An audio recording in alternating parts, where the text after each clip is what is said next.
aujourd'hui on va apprendre à comprendre quand on nous parle de chiffre des ou nombre 2, d'accord? Donc les chiffres sont des symboles, vous les avez ici, de 0 jusqu'à 9. Et les nombres, ça représente une quantité. Donc on peut avoir une quantité de 5, de 6, mais aussi de 15 ou de 100.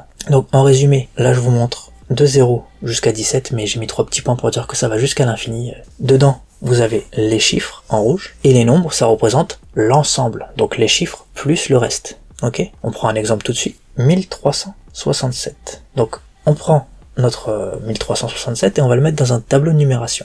Dans notre tableau.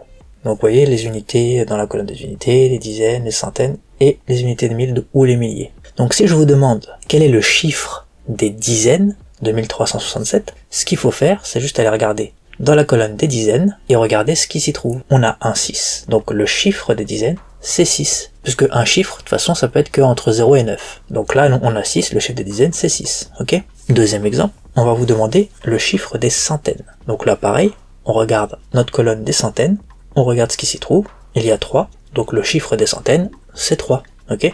Maintenant, on reprend notre exemple, donc 1367, et là, on va voir comment comprendre quand on nous demande le nombre 2.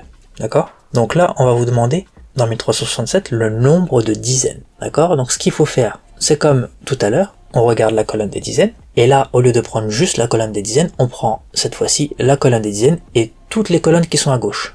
Donc colonne des dizaines, tout ce qui est à gauche, ça veut dire que là, on a la colonne des unités de 1000, des centaines et des dizaines. Donc, le nombre de dizaines, c'est 136. Maintenant, on revient à notre exemple, et on va demander, cette fois-ci, quel est le nombre de centaines. Donc comme j'ai dit, on va sur notre colonne des centaines, et on prend notre colonne des centaines et toutes celles qui sont à gauche. Donc là, on a notre colonne des unités de 1000 et des centaines, ça nous fait 13, donc le nombre de centaines, c'est 13. Ok? Et si je vous demande le nombre d'unités de 1000 ou le nombre de milliers, on regarde notre colonne des unités de 1000 ou des milliers, et là, on n'a que 1. Donc, le nombre d'unités de 1000 est de 1. Ok? Alors, la vidéo est terminée, j'espère que ça vous a plu. N'hésitez pas à vous abonner, à liker, à partager, à commenter. Et en attendant, je vous dis au revoir et à la prochaine.